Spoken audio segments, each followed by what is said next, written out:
Hello, and welcome to my channel, or welcome back to my channel. Today I'm going to be reading you a true crime story called Murder in the Sacristy from the book True Crime Case Histories, volumes 4 to 6. If I pronounce any names wrong, I do apologize. Even as a little girl, Margaret Ann Pahl knew she wanted to be a nun. When she told her parents of her plans, they weren't surprised. After all, 2 of her aunts had been nuns. Margaret Ann felt it was her life's destiny. Sister Margaret Ann spent her life as a nun and was 71 years old in 1980 when she was working at Mercy Hospital in Toledo, Ohio. Although she had trained as a registered nurse, her hearing was failing and she was nearing retirement. She worked as the caretaker in the hospital chapel. It was Holy Saturday, the day before Easter, which coincidentally fell on her 72nd birthday that year. Sister Margaret Ann woke early that morning, had a quick breakfast, and went to the chapel to prepare the Eucharist for Sunday's Easter services. On what should have been a happy day for her, Sister Margaret Ann was in a foul mood that morning. She was very particular about how she felt the religious services were to be conducted at the chapel, and she wasn't happy with Father Robertson's Good Friday service the day before. As she ate her breakfast, she told other chapel workers that she intended to speak to the Roman Catholic priest the day about how she felt about the sermon. At 8 a.m. that morning, a young nun working at the hospital walked through the chapel and noticed a small folded cloth on the floor near the altar. It was strangely out of place. When she unfolded the cloth, she noticed that it was stained red, which what seemed to be blood. At first, she assumed someone had cut themselves or had a nosebleed, but the stain itself had an odd shape. The nun set the cloth on the pew and walked into the nearby sacristy. The nun immediately noticed that the polished gray marble floor of the small room was red with pooled blood. The motionless body of Sister Margaret Ann laid in the middle of the pool. Her clothes had been partially torn open and her legs were spread. An altar cloth filled with puncture holes and stains of blood had been draped over the body. In shock, the young nun screamed as she ran from the chapel to alert authorities. Police arrived and found the sacristy, a small room just off the altar, where a priest would normally prepare for service, was filled with several gold chalices and crucifixes. Sister Margaret Ann's purse was also in the room, untouched. Robbery was clearly not a motive. When they removed the altar cloth, Sister Margaret Ann's body had 31 stab wounds in her neck and torso. 9 of the stab wounds on her chest formed an upside-down cross, as if the killing was some sort of ritual. Her forehead had been ennoted with a smudge of blood, an obvious mockery of the last rites of the Roman Catholic Church. Her arms had been folded across her chest, and the body was surrounded by lit candles. Everything about the scene seemed ritualistic. An examination of the body showed that Sister Margaret Ann had been stabbed with a long, thin knife of some sort, like a tiny sword from the indentations in her bones. They could tell the knife had a diamond-shaped tip. The stab wounds, however, were post-mortem. Though her body was filled with holes, the official cause of death was strangulation. She had been choked to death, the altar cloth placed over her body, then stabbed repeatedly through the altar cloth after she had died. Stains on the altar cloth and bloody marks on the marble floor gave hints as to the shape of the weapon that was used. Police examined the small folded cloth that the young nun had found earlier near the altar. When they unfolded it, they noticed a smudge of blood that resembled the smudge found on Sister Margaret Ann's forehead. The community was shocked at the randomness of the murder, ritualistic implications. For months, hospital staff were scared to walk the halls alone and raised money for a reward for the capture of the killer. Local authorities also wanted the killer captured, and the Lucas County government offered an additional $10,000 in reward money. Detectives and the forensic team spent weeks at the hospital, processing the crime scene and questioning staff. Among the people questioned was Father Gerald Robinson, the Jesuit chaplain at the chapel, and had presided over Sister Margaret Ann's funeral just 4 days after her death. Another chaplain at the hospital had accused him of the murder without actual proof. 40-year-old Father Robinson was well liked at the hospital and spent years preaching to sick and terminally ill patients. 2 weeks after the murder, detectives searched his apartment and found a small sword-shaped letter opener with a diamond-pointed tip. It was a souvenir from the United States Capitol and had a round medallion on the top in the shape of the Capitol building, about the size of a dime. Detectives immediately thought it could have been the murder weapon and placed it into evidence. Deputy Police Chief Ray Vedder was a devout Roman Catholic and familiar with Father Gerald Robinson.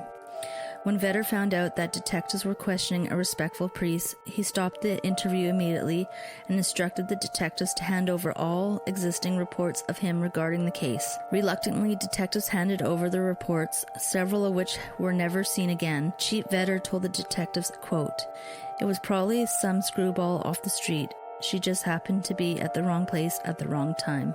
Unquote. The prosecutor's office and the detectives working the case made accusations that there was a cover-up involved, but with the chief of police against them, the case was eventually dropped for lack of evidence. 6 years later, Chief Vedder had retired, but by then the case had slipped through the cracks. It had gone cold, and it stayed that way for more than 2 decades. Father Robinson worked at the hospital for another year after Sister Margaret Ann's death, until he was appointed to be the pastor at 3 parishes in suburban Toledo. In the mid-90s, he became chaplain at Flower Hospital and the Lake Park Nursing Home. 23 years after the murder of Sister Margaret Ann Pahl, the Toledo diocese received several accusations from both grown women and men that claimed that they were sexually abused as children by a number of priests in the diocese. Although the accusations were all horrific, one in particular was especially disturbing and involved Father Gerald Robinson. In 2003, a woman in her 40s came forward with a story that was hard to believe. She claimed that as a child, she was forced to be part of satanic ceremonies performed by several Toledo Roman Catholic priests. She told authorities that the priests had placed her in a coffin filled with cockroaches, forced her to eat what she believed to be human eyeballs, and let a live snake penetrate her. The priest told her it was to consecrate these orifices to Satan. She told the police that the priests had killed a 3-year-old child, performed an abortion on her, and mutilated dogs in satanic sacrifices. When the woman made these claims, she had no idea that Father Robinson had been a suspect in a murder investigation 2 decades earlier. 3 other people came forward with disturbingly similar stories of abuse by Toledo Roman Catholic priests. Some of the accusers were too young at the time of their abuse to recall all the details, but all of them said the abuse came from many priests. One of them were sure of was Father Gerald Robinson. The news of the alleged abuse reached the Toledo prosecutor's office, and detectives realized Father Robinson was involved. This news prompted the case of Sister Margaret Ann's murder to be pulled from the files, and a cold case unit was assigned. They were going to give the entire case a new look from top to bottom. About 70 police reports that were earlier buried by the former chief of police were recovered and analyzed. One particular piece of evidence that was researched was the smudge mark on Sister Margaret Ann's forehead and the blood mark on the small cloth left near the chapel altar. Using new forensic technology that hadn't been available at the time of the murder, the bloodstains from the cloth and her forehead were matched to the U.S. Capitol medallion at the top of Father Robinson's letter opener. Another bloodstain on the 10-foot-long altar cloth was matched to the ribbed handle on the letter opener. To attain additional evidence, the body of Sister Margaret Ann was exhumed. In April 2004, 24 years after the killing, Father Gerald Robinson was arrested for the murder of Sister Margaret Ann Pahl. During his interrogation, he told investigators he was innocent. He said he had been shocked when the nun was killed in his chapel and shocked again when the other chaplain had accused him of the murder. At Father Robinson's trial, the prosecution produced 3 witnesses that had seen him near the chapel at the time of the killing. In addition to presenting the evidence of the imprint of the U.S. Capitol emblem on the cloth and her forehead, a medical examiner specializing in bloodstain evidence testified that 18 of the additional bloodstains could have come from the letter opener. Photos of the stains were shown to jurors so they could see how closely it resembled the U.S. Capitol medallion. The prosecution was also able to provide evidence that the tip of the letter opener was a perfect fit for the indentation in her jawbone. A Catholic priest that was an expert on the occult testified that the killing must have been committed by someone with a deep understanding of Catholic symbols and church rituals. The prosecution argued that Father Robinson had tried to humiliate Sister Margaret Ann in death by stabbing an upside-down cross into her chest and anointing her with her own blood in a ritualistic killing. Prosecutor said Father Robinson had been angry about Sister Pahl's domineering personality and her complaints about how he had conducted a Good Friday service the night before the killing. Father Robinson maintained his innocence and wore his priest's collar throughout the entire trial. His defense team tried to argue that not all the DNA at the scene linked to him. They proposed a theory that Anthony and Nathaniel Cook, a pair of serial killers brothers that had been in the area at the time, could have committed the murder. There was, however, no evidence to support that theory. On April 24, 2006, after 9 days of testimony, Father Robinson was convicted on all accounts. The conviction represented the first documented time in history that a Catholic priest had killed a nun, as well as the second conviction of a Catholic priest for murder. Immediately upon his conviction, the judge sentenced him to 15 years to life behind bars. In prison, 68-year-old Robinson remained a priest, but was barred from ministry.